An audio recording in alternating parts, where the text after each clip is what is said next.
Golden Kamuy. Pierwszy sezon został oceniony na 7,87 przez około 154 tysiące osób, drugi sezon na 8,24 przez około 106 tysięcy osób, trzeci na 8,45 przez około 77 tysięcy osób, a czwarty na 8,13 przez około 23 tysiące osób. Każdy sezon ma po 12 odcinków, czyli aktualnie wszystkie 4 sezony mają 48 odcinków. Pierwszy sezon był emitowany w okresie 9 kwiecień-25 czerwiec 2018, drugi sezon w okresie 8 październik-24 grudzień 2018, trzeci sezon w okresie 5 październik-21 grudzień 2020, a czwarty sezon w okresie 3 październik 2022 do 26 czerwca 2023. Producentami głównymi są Magic Capsule oraz NBC Universal Entertainment Japan oraz kilka innych. Czy anime jest warte obejrzenia?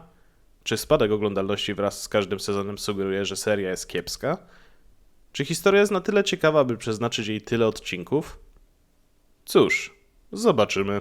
Witam serdecznie, z tej strony Kariot i witam w kolejnym filmie na tym kanale. Dzisiaj opowiem wam aż o 4 sezonach anime, na które poświęciłem trochę czasu i które mnie mocno zaciekawiło i nawet wciągnęło, bo w końcu mowa tu o 48 odcinkach, co wymaga trochę czasu. Opowiem wam o Golden Kamuy, czyli anime, które miało swoje naprawdę ciekawe momenty, bądź brutalne, oraz momenty, które mnie głęboko konfundowały. O czym jednak jest to anime? Powiem wam ogólnie o tym anime, bo tak mi jest łatwiej, aniżeli co się działo w każdym sezonie, bo to jednak mają być krótkie filmiki. A więc tak, historia toczy się głównie wokół 3 postaci. Pierwsza to niska dziewczyna z ludu, których nazywa się Ainoshi, bądź też Ainowie i ma na imię Ashirippa. Drugi członek to żołnierz, który przetrwa wojnę rosyjsko-japońską, którego nazywają nieśmiertelnym Sugimoto, bo jebaniec przetrwał piekło i mimo wielu blizn i ran przetrwał ten krwawy okres. Ostatni to chłop zwany królem ucieczek. Ze względu na to, że nie ma takiego miejsca, z którego by rzekomo nie uciekł, poznajcie Shiraishiego Hashitake. Trójka osób, której celem jest odnalezienie złota Ainosów, które rzekomo jest ogromne i za które można kupić naprawdę wiele albo zbudować potężną armię czy państwo. Różne są pogłoski, ile tego faktycznie jest. Zacznijmy jednak od tego, że w więzieniu, w którym siedział Shiraishi, siedzi pewien gość bez twarzy, który na ciele wielu skazańców wyrył tatuaże. Są one podpowiedzią i mapą, gdzie zostawił swoje złoto, ale żeby je odnaleźć, potrzebne są wszystkie skóry ze skazańców, by odnaleźć to złoto, bo sam jegomość, który je ukrył, nie ma zamiaru nic na ten temat powiedzieć. Wielu więźniów uciekło, czy ich wypuszczono, więc spora część jest na wolności i tak oto zaczęła się gonitwa z czasem. Bo jak się okazuje, w ten wyścig nie tylko są zaangażowani więźniowie, ale też wojsko czy politycy. Nie muszę chyba mówić, że to historia pełna krwi, zdrad, morderstw i konspiracji, byleby jakoś dostać to złoto przed innymi, a nasi bohaterowie, mimo że też chcą kasy, to chcą tego złota z kompletnie innych pobudek niż reszta. Jeden chce złota, by zbudować armię i solidne państwo,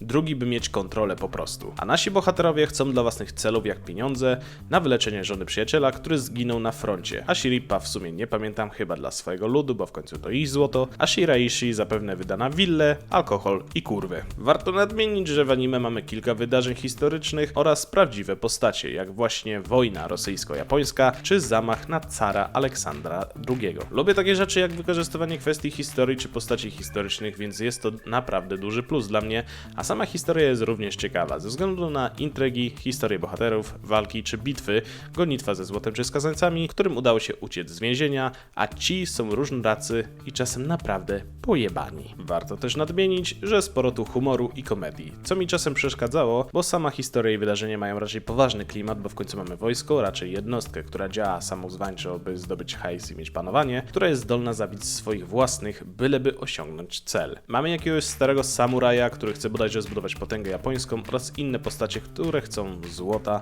dla własnego celu. Problem był dla mnie, że czasem właśnie ten nadmiar komedii psuł mi trochę atmosferę czy klimat tych poważnych problemów czy rozterek, więc o to trochę się czepiam. Podobają mi się niesamowicie postaci i nie mówię tu jedynie o głównej trójcy, ale też o wielu innych pobocznych, bo mają niesamowite charaktery, historie i naprawdę super się prezentują. Jednakże dla mnie najlepszą postacią, która mi się spodobała, to największa gnida, lis, skurwysyn i niesamowity snajper, czyli czyli Ogata Hyakunosuke. Człowiek, któremu nie można ufać ani trochę, gość, któremu nie wiadomo o co chodzi po głowie i tak naprawdę nigdy nie było wiadome, czy i kiedy strzeli ci prosto w łeb. Mimo że nie jest to postać jakoś bardzo skomplikowana według mnie, to naprawdę mnie zaciekawiła, bo jest on po prostu niegodny zaufania i działa tylko i wyłącznie dla własnego interesu. Ten gość jest po prostu zimnym skurwielem i za to go kocham. Oczywiście jest tu sporo innych postaci i naprawdę każda z nich ma swój cudowny charakter, jest zajebiście napisana i ciekawa na swój własny sposób, ale to właśnie ten zimny drań skradł moje serce. Jakkolwiek to brzmi. Raczej nie mam zamiaru omawiać każdego sezonu po kolei, bo zajęłoby to za dużo czasu, a dodatkowo to by oznaczało masę, ale to masę spoilerów, które chcę wam darować, bo naprawdę warto się z tą serią zapoznać, bo jest ona naprawdę ciekawie pociągnięta, choć pewne wątki czy historie były dla mnie trochę zbędne lub było czasem za dużo komedii, ale i tak uważam, że to kawał naprawdę solidnej i dobrej produkcji. Okej, przejdźmy do małego podsumowania. Fabuła. Fabuła jest ciekawa, dobrze poprowadzona i naprawdę przyjemnie się oglądało, bo momentami nie byłem pewien co się dzieje, kto kogo zdradził, czy faktycznie zdradził, co będzie dalej, kto przetrwa, a kto zginie i wiele innych kwestii, więc fabuła jest naprawdę ciekawa. Audio. Było naprawdę przyjemne, bardzo fajnie dopasowane do sytuacji czy wydarzeń, które miały miejsce, jednak przykuło moją uwagę, więc jest całkiem nieźle. Kreska. Podobała mi się, postacie bardzo ładnie wykonane, każda postać się wyróżniała, a otoczenie zostało wykonane bardzo dobrze, więc kreska bardzo mi się podobała. Podsumowując, Golden Kamuy to naprawdę kawał dobrej serii, a na horyzoncie widać już 5. i z tego co wiem, ostatni sezon. Więc nie mogę się doczekać rozstrzygnięcia tej historii, kto zdobędzie złoto, kogo jeszcze pochowają lub po prostu co się dalej wydarzy. Także mi pozostało, aby czekać, a wam serdecznie polecam obejrzeć to anime, bo myślę, że warto i można naprawdę dobrze się bawić w tym świecie pełnym zdrad, intryg, krwi, brutalności i Bóg wie czego jeszcze. Zatem polecam wam jeszcze raz, by również wziąć udział w tej gonitwie za złotem. Także to tyle. Dziękuję za wysłuchanie, dziękuję za poświęcony czas i życzę miłego oglądania. No hej, chciałbym was zaprosić serdecznie do linków znajdujących się w opisie. Przede wszystkim do mojego kanału na Twitchu oraz do mojego serwera na Discordzie. Serdecznie zapraszam i pa!